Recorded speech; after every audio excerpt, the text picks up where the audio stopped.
بەڵێم کاتتان باش هیوادارم هەمووتان لە خۆشی و شادی دابن دیساکە دەگەڕێبەوە لاتان بەڵام ئەوڕۆکە دەمەوێ لەسەر دیمەنە گشتێکە دووبارە قسە بکەم چونکە زۆر جاران کاتێ تەماشای بەرنامە تەلەڤیزیۆنیەکان دەکەین ئەوە لە سوسیال مێدیا گەڕێ لە تەلەڤیزیۆنە گەورەکان لە تەلەڤیزیۆنە گشتەکاندا کاتی ڕۆژنامە نووسێک ویانیش کەسێک بە ناوی شڕۆڤەکاری سیاسی پسپۆر فلان و بێوان قسە دەکا بەردەوام دیمەنە گشتەکە لەبیر دەکات لەبیرکردنی دیمەنە گشتەکان زۆر جار سەر لە مرۆڤ دەشێوێنی چونکە تۆ ئەو کاتە هەموو دارستانەکە نابینی بە تەنیا دارێک دەبینی کاتێک دارێکت بینی ئیتر تەواوی دارستانەکەت نەبینی زۆر جار ئیتر وەکو بڵێ پێشەخۆت نبینی کێشەکە لەوەدایە بۆیە ئەمڕۆکە بە پێویستی دەزانم باسی ڕۆژهەڵاتی ناوەڕاست بکەم ئیتر کێشەکان لەکوێدانە لایەنەکان بەنیازی چین و استراتیژیەکان و تەکتیکەکان و ناکۆچیەکان لەو بارەیەوە چین هەروەکو دەزانن ئەم ڕۆژهەڵاتە ناوەڕاستە نوێیە سێ گێڕانەوەی هەیە ویان دەتوانین بڵێن باسی سێ گێڕانەوەی ڕاستەقینە بکەین کە لە ئێستادا لە سەرزەوی بوونیان هەیە یەکەم گێڕانەوەی ئەمریکیەکانە کە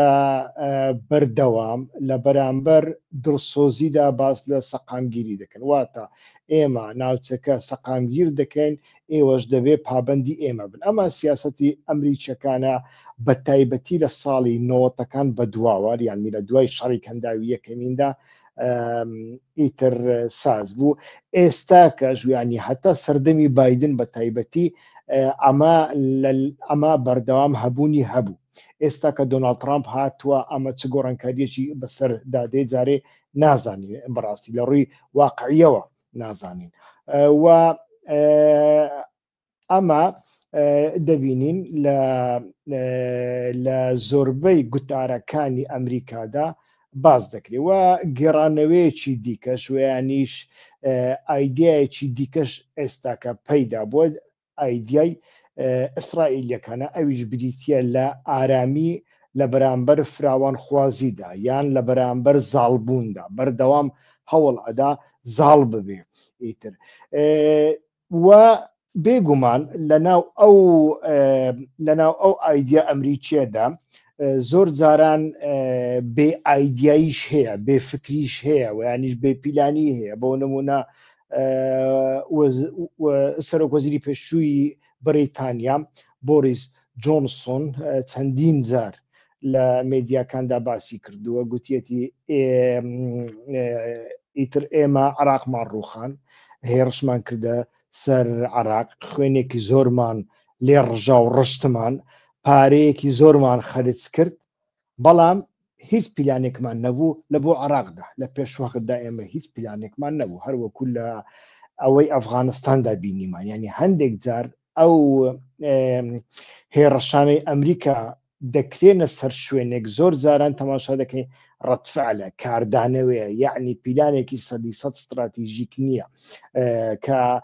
ئەو کاتە تەماشامان کرد کاتێ ئەمریکیەکان هاتن عراقیان ڕووخاند ئیتر هەر کەس لە خۆیەوە 1001 پیلان و پرۆژەیدا هەناوەکو پیلانی ڕۆژهەڵاتی ناوەڕاستی نوێ و ئیتر ئێمە متتەفقی استراتیژینەوە ئەو کاتە بە تایبەتی لە مێدیاکانی یەکێتی و پارتی ئیتر محللی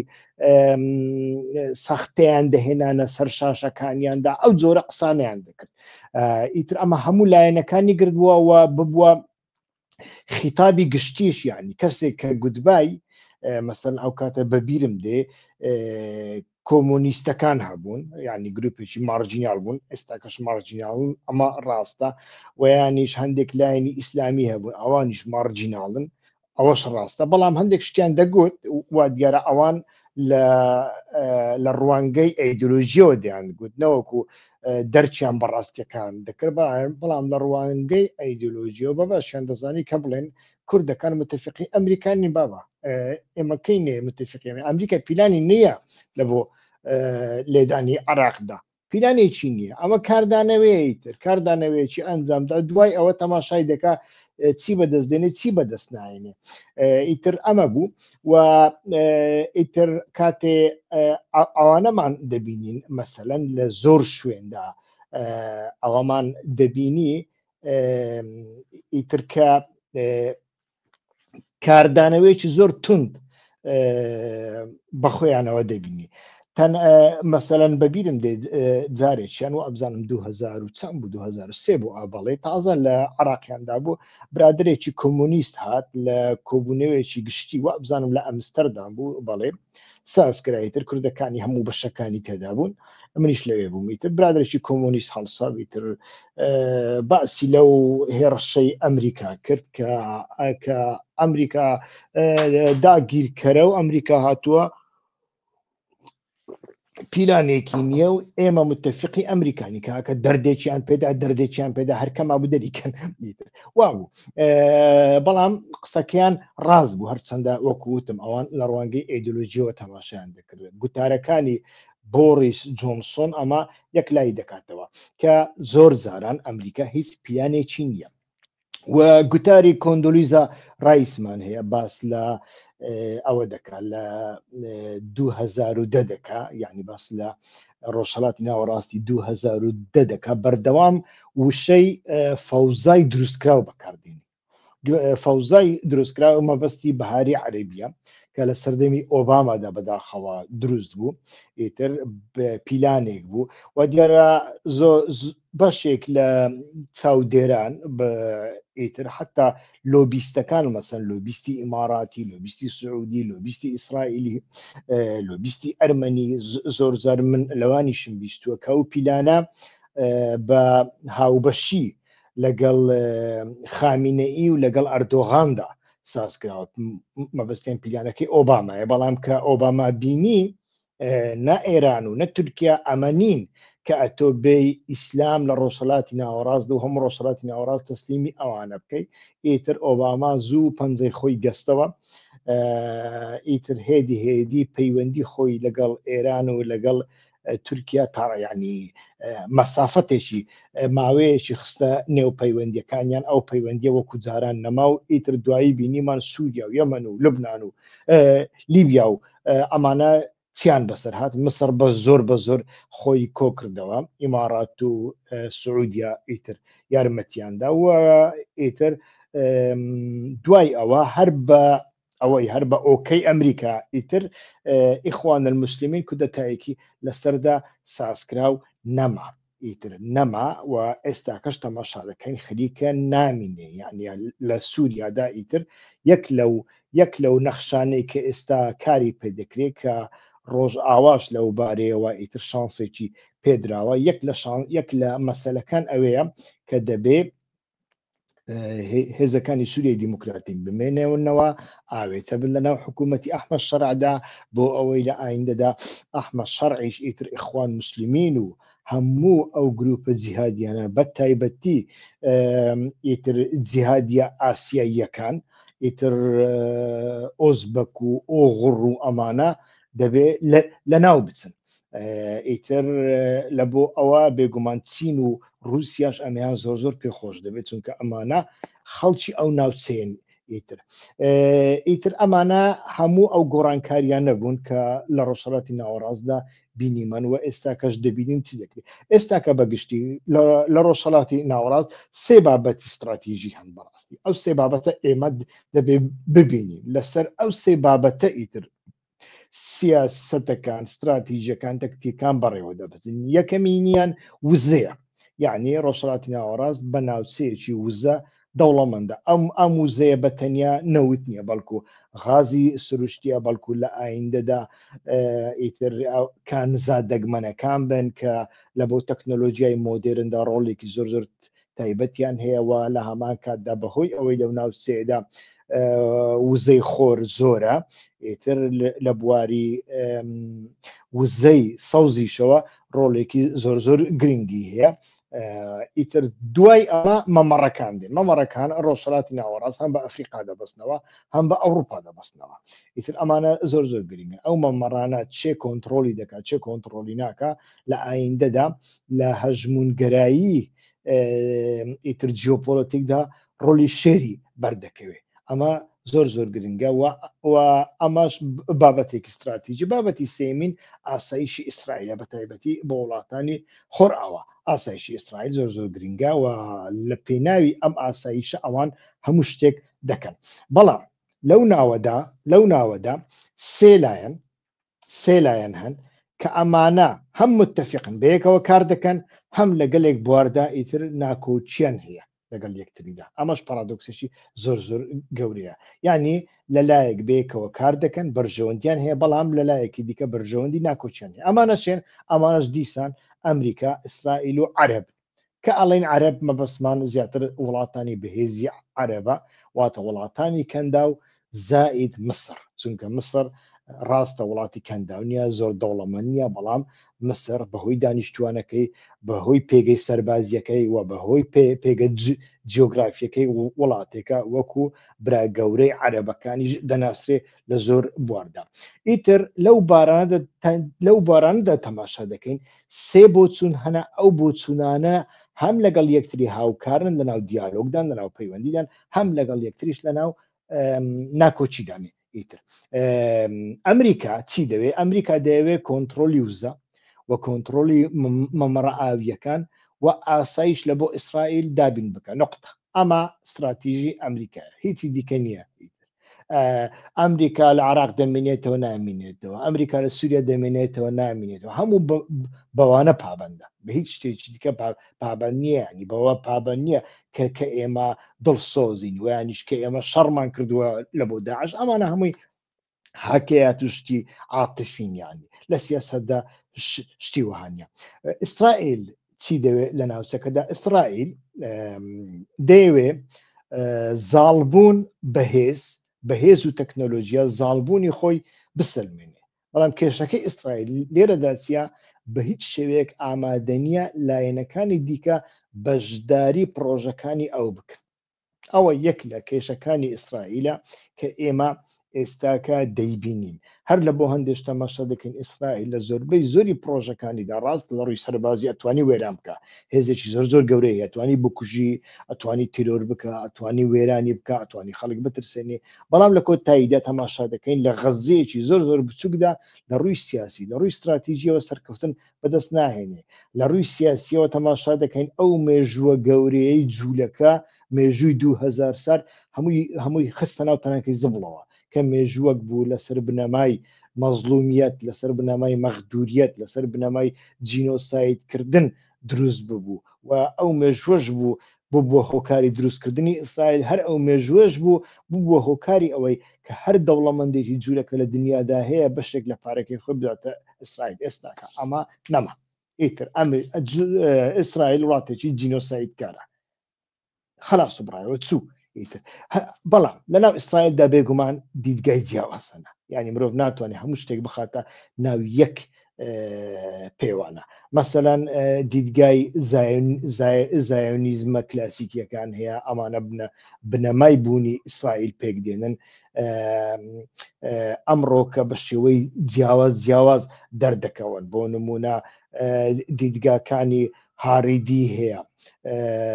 ئولترا ئۆرتۆدۆکسن، ئەمانە زۆر توندن، ئەمانە زۆر توندڕەون. ئیتر ئەمڕۆکە ئەمانە لەسەر دەسەڵاتن، مەسەلەن بە هیچ شێوەیەک جگە لە جینۆساید و وێرانکردن و داگیرکاری و فراوانکردنی سنوور هیچی دیکە نازانن. بەڕاستی ڕەنگ بێ لە ناو ئەوانەدا نەتەنیاهۆ نەرمترینیان بێت، ئەوانە متتەفقی نەتەنیاهۆن ئەمڕۆکە. پاشان دیدگایەکی عەرەبی ئیسرائیلیشمان هەیە کە ڕاستە لە سەدا 20 دانیشتوان پێک دێنن، 2 ملیۆن عەرەبی تێدایە لەناو ئەو دیدگایەدا، یعنی مەبەستمان عەرەبە ئیسرائیلیەکانەکە ناو پەرلەماندا هەیەن و ئەمانە لە ئیسرائیلدا دیدگایەکی تایبەتیان هەیە بۆ ئەوەی عەرەب و ئیسرائیل بەیەکەوە بژین. بەڵام وەکوتم ئەمانە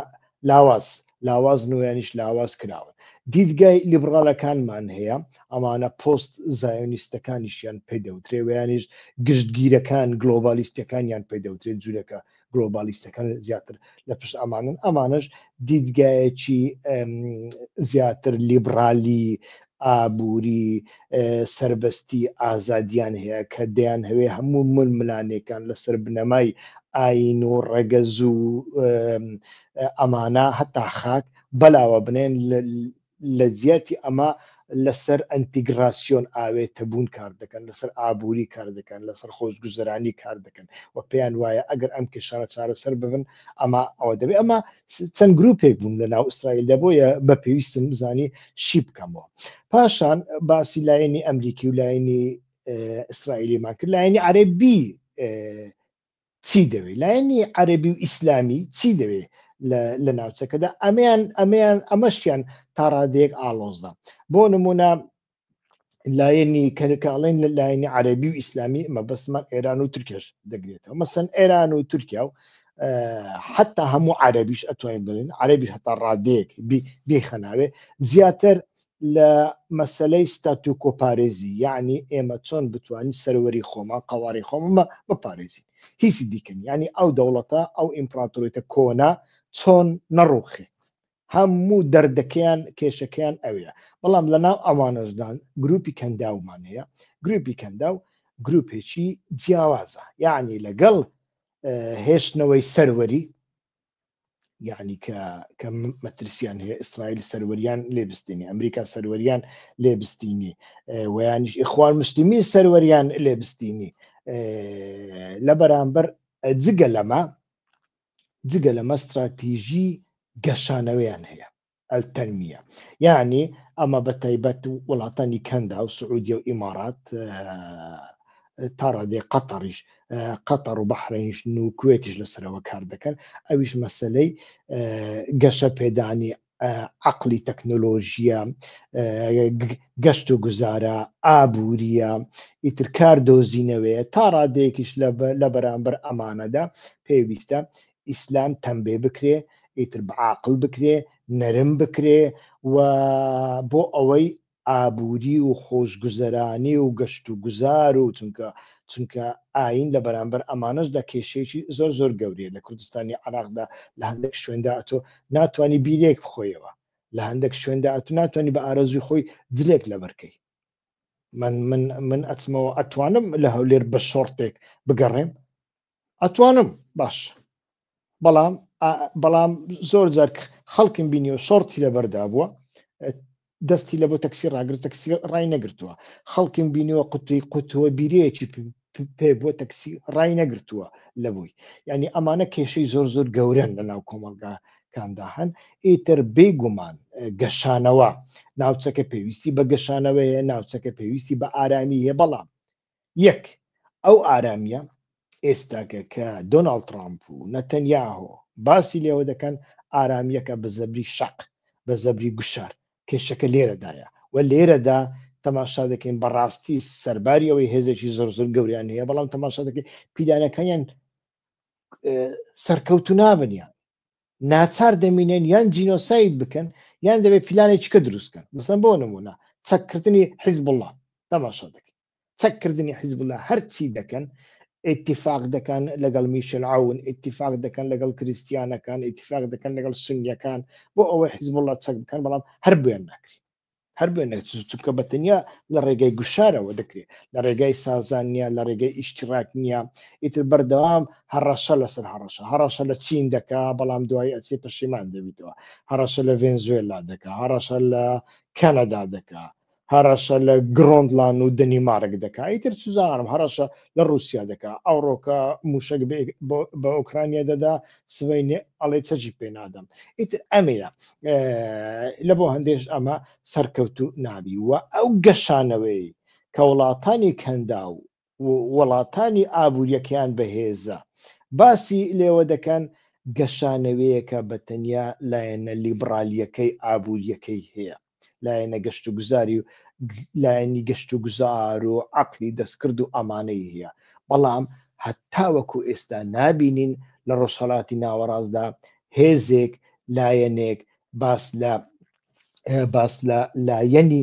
گشتی، لایەنی فکری بکە. لە فکریدا ئەتۆ چۆن گۆڕانکاری دەکەی، لە بواری فکریدا، لە بواری کولتوریدا ئەتۆ چ گۆڕانکاریەک ساز دەکەی. هەتاوەکو ئێستا هەموو کۆمەڵگای موسڵمان دیلی چەند تێکستێکی یەهودیەکانە یەهودیە کۆنەکانە مەبەستم تێگەی مەبەستم حرامکردنی گۆشتی بەرازە ئەتوانین بەرنامەیەکی تایبەتی لەسەر ساز بکەین کە ئەمە کاتی خۆی چەند یەهودیەک لەسەر دەریای سپی ناوەڕاست دەکە من بەرنمەیەکم کاتی خۆی ساز کرد لە ئەرشیفی یوتوبەکەمدا ئەتوانن بیبینن 3 بەشم ساز کرد لەسەر جوولەکە و ئەوانی دیکە جا لە بەشی یەکەمیندا باسم کردووە کە جوولەکە یەک جوولەکە کۆنەکان مەبەستم جوولەکە ئێستانیە بەڵام جوولەکە کۆنەکان لەبەر ئەوەی گروپێکی کەم بوونە بەردەوام هەوڵیان داوە خەڵکەکەی خۆیان واڕابێنن کە تووشی تێکەڵاوی نەبن ئەنتیگراسیۆن چونکە لەو کاتەدا لە دەوروبەری دەریای سپی ناوەڕاستدا هەموو ئاینەکان بەیەکەوە دەژیان و بەیەکەوە ئاهەنگیان ساز دەکردن بەیەکەوە بەرازیان دەخوارد بەراز خواردن سمبۆلی وانیش ئامرازێک بوو لە بۆ کۆکردنەوەی خەڵکەکە چونکە هەم زۆر بەچکە دەنیتەوە هەم زوو گەورە دەبێ هەم ئەتوانی خواردنی خۆی پەیدا بکە ئیتر زۆریشە لە هەر شوێنێکدا چەم و ڕووبار و دارستان هەبێ لەوێ بەراز زۆرە ئیتر خەڵکەکە بەرازیان دەکردە ڕەمزی ئاهەنگجێڕان یەهودیەکان لەوێدا بۆ ئەوەی خەڵکەکەی خۆیان نەستنە ناو خەڵکی دیکە تێکەڵی خەڵکی دیکە نەبن ئیتر بەراز تەماشا دەکەن حرام دەکەن یعنی ئەوەی من هەتاوەکو ئێستا خوێندوتمەوە کە لە تەوراتدا چۆن لە ئیسلام دەوابزام 4 ئاەتن باس لە حرامی بەراز دەکە باس لە پیسی دەکا لە ناو یەهودیەکانیشدا عینی 4 ئاەتن یعنی ئەمە دیارەکە لە یەهودیەکانەوە پەڕیوەتەوە ناو ئیسلام چونکە ئیسلام لە مەککە و مەدینە چ کاری بە بەرازدایە نەبەرازی لێ بووە نەبەرازی لێیە نەبەرازیشی لێ دەبێ بەراز لەوێ نابێ ئەگە ببی بەرازێک لە بەڕەڵایکە دوای چەند ڕۆژێک دەمرێ لە برسان چونکە بەراز لەوێ ناژی وانە باشە ئەوە چ کاری هەبوو کەوتە ناو قورئان دەگەی ئەوە دەبینی لە سەردەمی سەرەتای ئیسلامدا لە ڕێگای مرشیدەکاندا کە ئەوانە یان لە ژێر کاریگەری یەهودیەکاندا بوون یان یەهودی بوون لە پێناوی بەرژەوەندی خۆیان ئیتر چونەتە ناو ئیسلام تەماشا دەکەی ڕێک کۆپی ئەوە کراوە بۆ ناو قورئانیشدا هەتا وەکو ئێستا کول میلەتەکەت یعنی سیکولارەکەشت مەسەلەن چەند مانگێک پێش ئێستا سیمینارێکی کاک مەلا بەختیار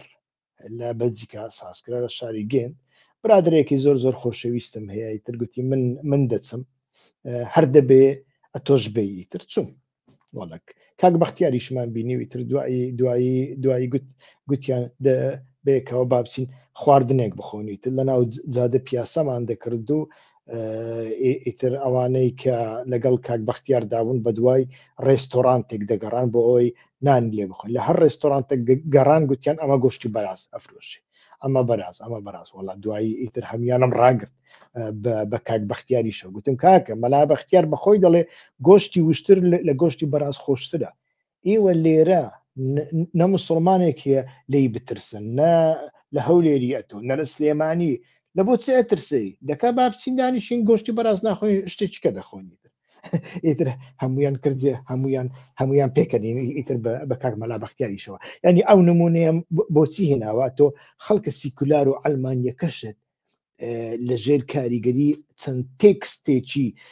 کۆنی ڕۆژهەڵاتی ناوەڕاست ئیتر بەو تێکستانە ئەسیر بووە کە هیچ ئەوێک نازانی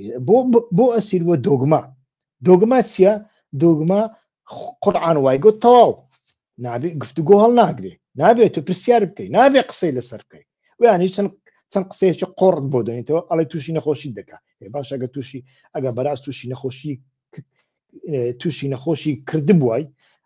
ئێستاکە دەبواە یەک کەس لەسەر خاچی ئەوروپا یەک ئەوروپی نەما بواە وەنێت خوا ئیتر کۆمەڵێک قسەی هیچ پوت لە بۆ دێنیتەوە دۆگمایە جا ئەو دۆگمایە بە تەنیا لەناو ئایندا نییە ئەو دۆگمایە لەناو سیاسەتدا هەیە لەناو فەرهەنگدا هەیە تێگەی سەرۆک وای گوت مەسەلەن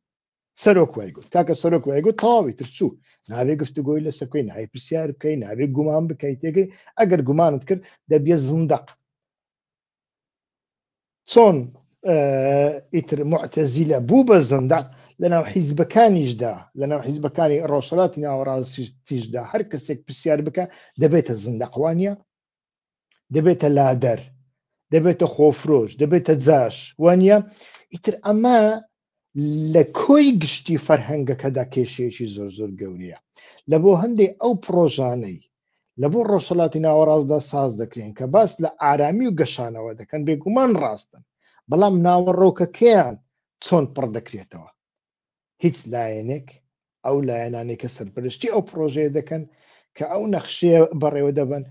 بەڕای من هیچ پیلان و استراتیژیەکیان نییە بۆ لایەنە ناوەچیەکەی لایەنە فەرهەنگەکەی لایەنە ئیتر لایەنە کللتوریەکەی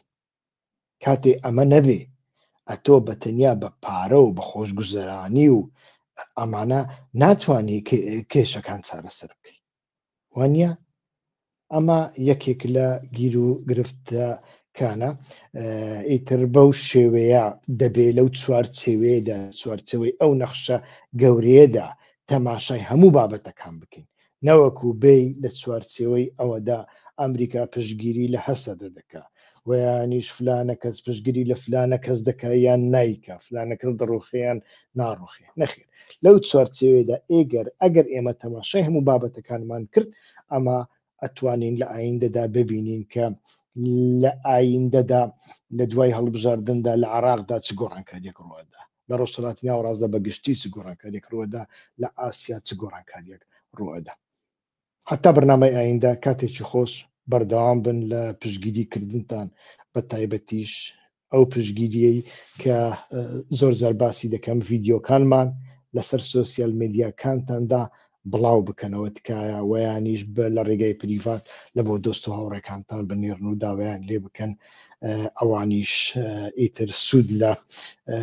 ئەو شەو نخوونی و ماندووبوونەی ئێمە وەربگرن کاتێک خۆش ڕێز و سڵاو